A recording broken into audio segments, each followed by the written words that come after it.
Olha, esse aqui é disparado o maior erro que os investidores cometem quando eles vão investir em fundos imobiliários. E se você não tomar cuidado com eles, você pode perder dinheiro achando que está fazendo algo certo. Importante falar sobre fundos imobiliários porque nas últimas semanas eles viraram os queridinhos aí da bolsa, passaram a atrair novos investidores, tem toda aquela promessa de dividendos mensais, livres de imposto de renda, tem muita coisa atrativa por trás deles, mas é aí que mora o perigo e tem um comportamento específico que a gente não se cansa de ver ser repetido entre vários investidores e que é um erro e pode gerar consequências para a sua carteira. Então, presta muita atenção em tudo que o Nelson Marques, planejador financeiro aqui do Clube do Valor, te mostrar sobre como evitar esse erro e principalmente, como entender qual é o jeito mais correto de selecionar fundos imobiliários para a sua carteira. Nelson, seja bem-vindo ao canal, bola contigo e bora pro vídeo.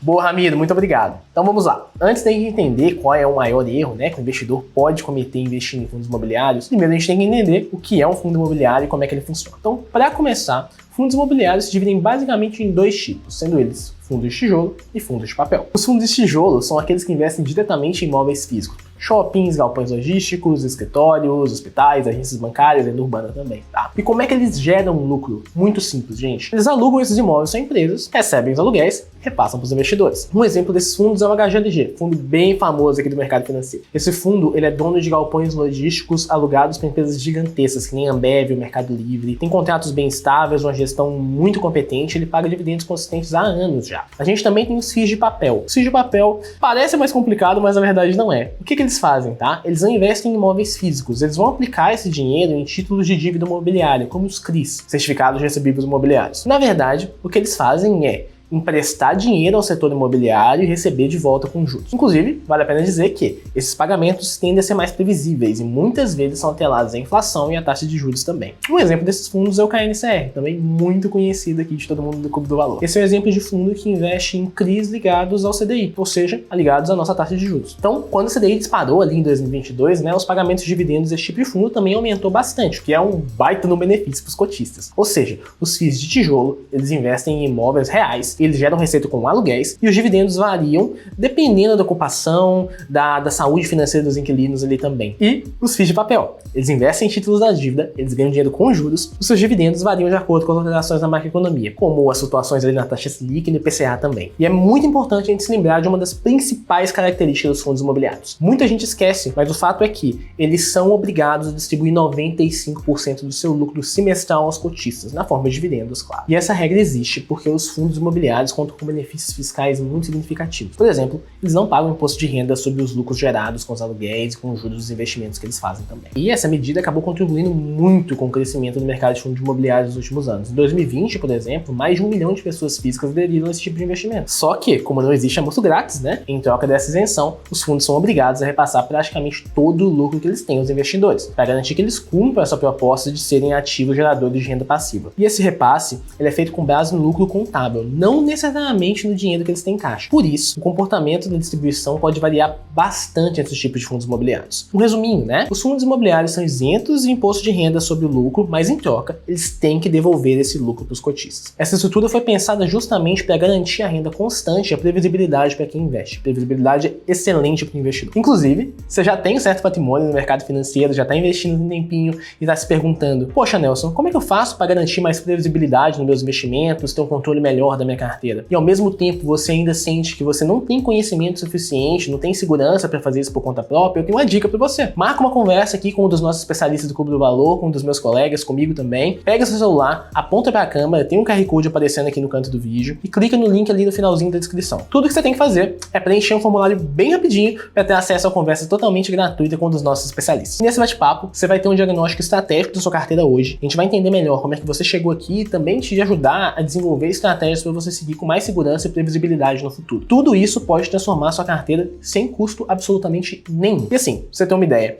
94% das pessoas, são mais de 4 mil investidores que passaram por uma conversa dessa aqui no Clube do Valor, aprovaram e chegaram a recomendar isso para outras pessoas também. Então, se você quer descobrir qual o melhor caminho para fazer seu patrimônio crescer com mais sucesso e mais segurança, é só acessar o formulário. Depois disso, deixa com a gente, nós mesmos entrando em contato com você pra gente bater um papo sobre investimento, falar sobre boas decisões estratégicas para sua carteira e, claro, com suporte de quem entende de investimento de verdade. Tá, mas como é que acontece esse maior erro dos investidores? Primeiro, Você procura por vários fundos imobiliários diferentes, para receber renda passiva, para ver quais que estão pagando mais e melhor. Aí você passa a procurar eles num site que tem Investidor 10, por exemplo, e você vê aquela lista gigante e acaba filtrando eles, né, pelo dividend yield. Você procura que eles estão pagando mais de 20% no ano, por exemplo. Talvez você pense da seguinte maneira: poxa, Nelson, se eu colocar 100 mil reais nesse fundo hoje e ele pagou 20 mil em dividendos no ano passado, é isso que eu vou receber, não é? Mas é exatamente aí que mora o perigo. É um dos maiores erros que o investidor pode cometer, é achar que rentabilidade passada é garantia de rentabilidade futura. Nós não podemos nos basear em dividendos passados para projetar os próximos rendimentos do fundo imobiliário. Por quê? Porque a rentabilidade de curtíssimo prazo ela não garante absolutamente nada. Os fundos imobiliários de tijolo, por exemplo, estão sujeitos a fatores como a inadimplência dos inquilinos, a vacância dos imóveis, renegociações contratuais, e tudo isso vai impactar diretamente nos dividendos do fundo. Já os fundos de papel, eles acabam tendo dividendos impactados diretamente pela macroeconomia. Lembra que eu citei? A Selic, o CDI, o IPCA, tudo isso varia bastante. E outra coisa, os fundos com dividend yield alto demais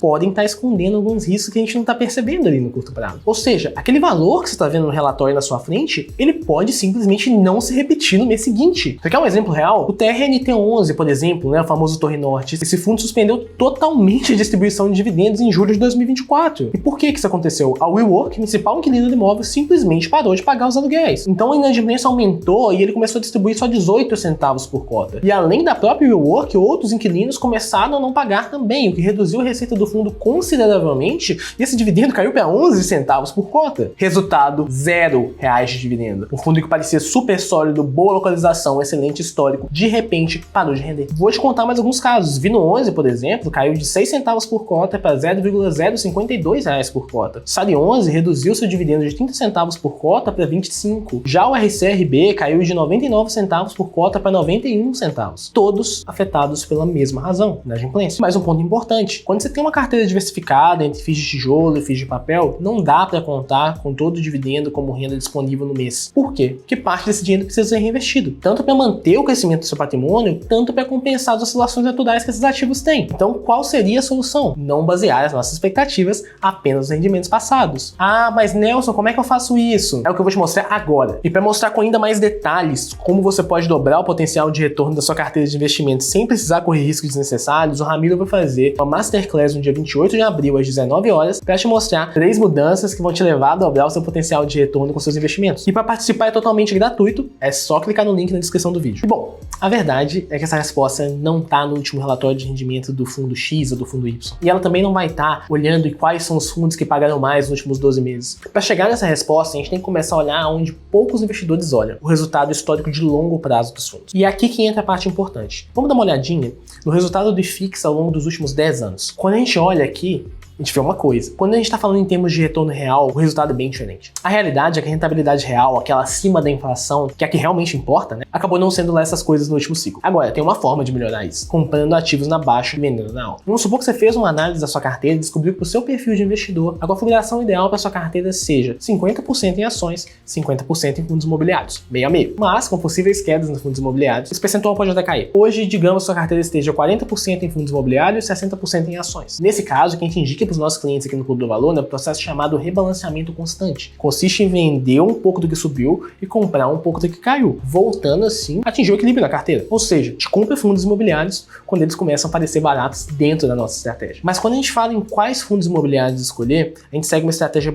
bem clara aqui no Clube do Valor. Nossa carteira de fundos imobiliários conta com 15 fundos diferentes, focando nos mais perenes e mais consolidados do mercado, que também pagam dividendos constantes. E assim, a minha opinião é, os fundos imobiliários podem ser uma grande oportunidade para quem está buscando diversificação na sua estratégia. Principalmente para aquelas pessoas que precisam ter um fluxo de caixa constante de rendimentos na carteira. Tem que ter um plano claro, um rebalanceamento e alocação pensados no longo prazo. A realidade é que fundo imobiliário não é renda fixa. Muita gente fala isso, mas é renda variável e tem risco. Para tirar o melhor desses ativos, você precisa saber o que você está fazendo. Não simplesmente correr atrás da melhor rentabilidade no mês passado. Então eu espero muito que esse vídeo tenha te ajudado com informações que te agregam valor de verdade, que a gente vai conseguir melhorar os seus investimentos juntos. E agora me conta aqui nos comentários. Você já está investindo no exterior? Qual é a sua visão sobre o cenário atual? E olha só, se depois de toda essa conversa, se ainda tiver com dúvida sobre qual caminho seguir, faz o seguinte, fala com um dos nossos especialistas de forma totalmente gratuita, é só clicar no link aqui na descrição. E para você seguir evoluindo junto com o Clube do Valor, eu vou deixar aqui do lado um conteúdo que complementa tudo que a gente discutiu hoje, tá bom? Um abraço e até a próxima.